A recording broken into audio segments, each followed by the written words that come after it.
How masturbation is destroying your brain and your life. I'm Dr. Trish Leigh. Let me tell you how. First of all, I'm rocking the glasses because I hurt my eye 2 weeks ago and I haven't been making videos because of it, but here I am in glasses mode because I got this question today in a comment and I wanted to make sure that I gave you a shout out with an answer, and I'm getting organized to bring a lot more better videos to you because this is important stuff. Now, let me tell you about masturbation and how it begins early in your life as just a habit or a way to release tension.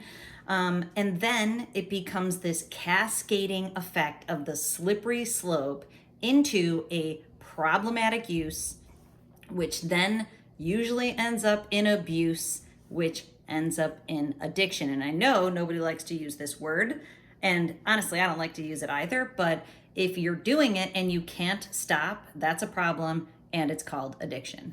Now, let me tell you how it starts. So typically what happens for people if they develop this really strong masturbation habit is because when they were young, they found it as a release from the neglect or the turbulence in their family when they were a child, usually at the teenage years. And if you've seen my other videos, you will know that what happens when someone finds pornography, and especially if it's coupled with masturbation, what happens is your brain gets this incredible release of dopamine that it cannot get out in the world. But when you're young and you're a teenager, if your family of origin, as we call it in the business, and if your home environment is chaotic and maybe it doesn't have stability and maybe you're not being nurtured and given love in your family from your parents, and the way I see it is parents are well intended, most of them, just they only have a capacity for what they were taught from their parents. And I know for my own parents, if we go back generations, they weren't given a ton of nurturing love. So you may not have gotten that. So in those teenage years, when you found the habit of masturbation, and especially if you're coupling it with any type of pornography, what happens is that coupling becomes intense.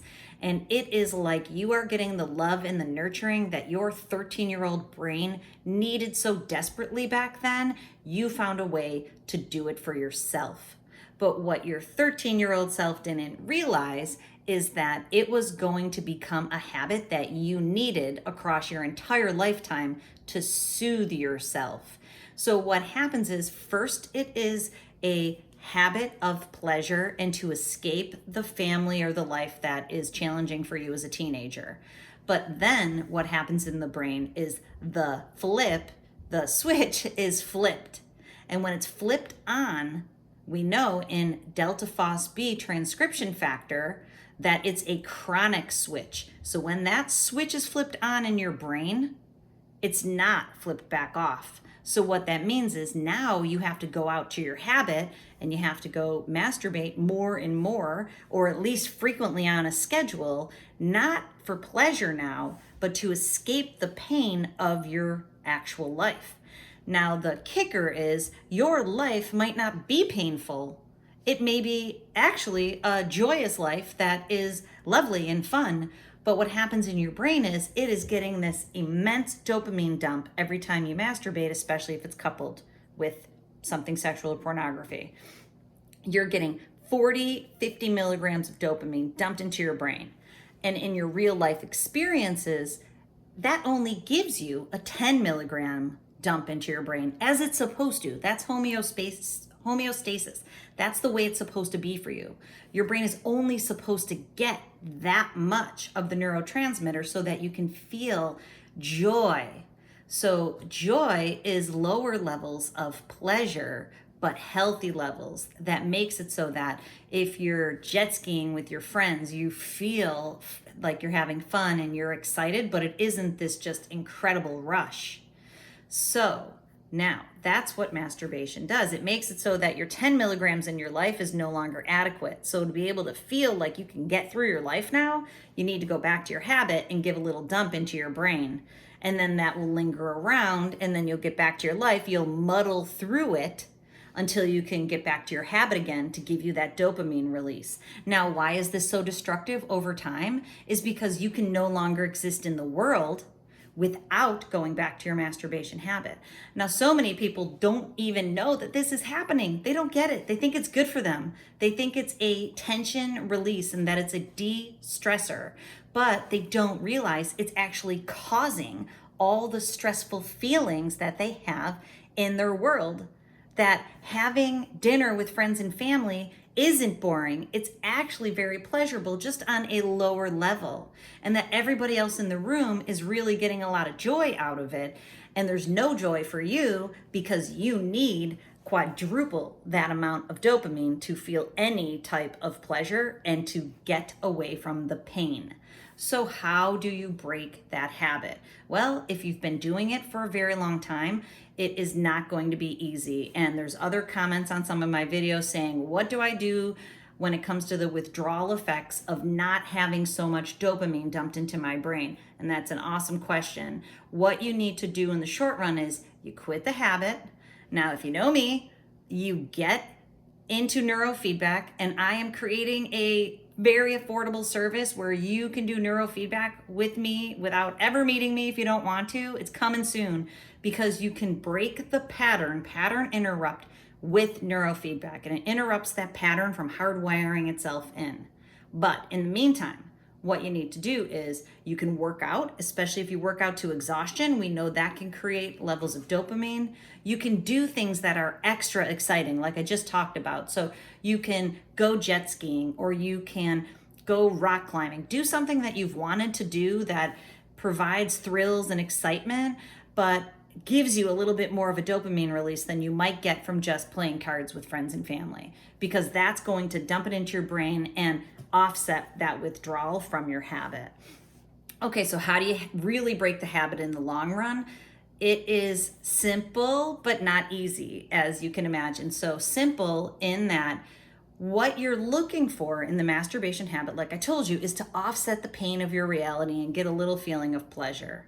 So the real way to reboot it is to find the thing in your life that makes you feel completely on purpose. And that can either be your work or a hobby, or hopefully it's both. And I've changed careers multiple times in my life. I was thinking about this when thinking about advising you to find your purpose. I have changed careers a few times, and it's never because I didn't want to do the thing I was doing before. It's always because I felt more on purpose. I felt a draw or a pulling to the new thing, which has landed me here on YouTube in front of you, because I feel a pull. I feel like I'm one of 1,000 people who knows how dangerous this is becoming for you and for your family and for society, because it's going to mess you up. And it's going to mess up your interactions with your family, and then that messes up how families interact in the world. Slippery slope. So I'm here because this draw to get this information out into the world. I am on purpose. When you're on purpose, you get up every day and you're psyched to do the thing that you have to do today. So I'm excited about my work. I have 5 school-age children who are homeschooling because of COVID-19, but we've made it into a really fun thing. So I get up and I make our days fun. And so our days are flowing and they're falling out in a fun way.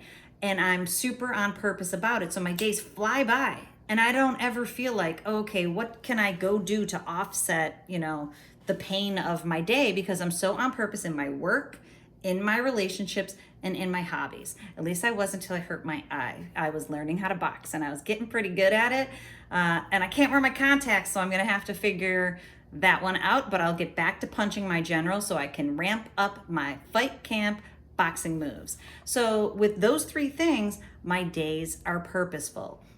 If you can find a way to make your days highly purposeful, and then you pattern interrupt with neurofeedback, and you add those activities that give your brain a little dump of dopamine while you're offsetting withdrawal from your masturbation habit, you will be on your way to breaking that habit for good. And in the long run, you've actually set yourself up with a life of purposeful engagement that isn't painful to do.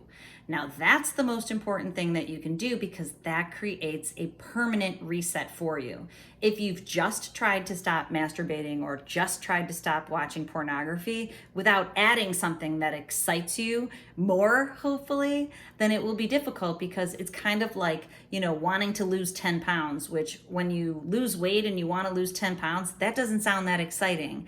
But if you're training for a marathon or if you're trying to become a better boxer like me, you get excited because I'm always psyched to get down there to try to learn some new combos, and I can feel myself getting better at my combos. I'm not worried about if weight's coming off. I'm trying to crank out some new combos.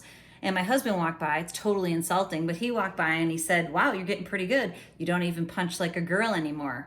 Completely unacceptable, but I took it as a compliment because I'm rocking out my boxing. So get on purpose and rock out your best life, and you won't even miss all the time that you're wasting artificially dumping dopamine into your brain. You'll be doing it naturally, creating a better life for you, for your friends and family, and the world. Okay, so now remember, control your brain or it'll control you.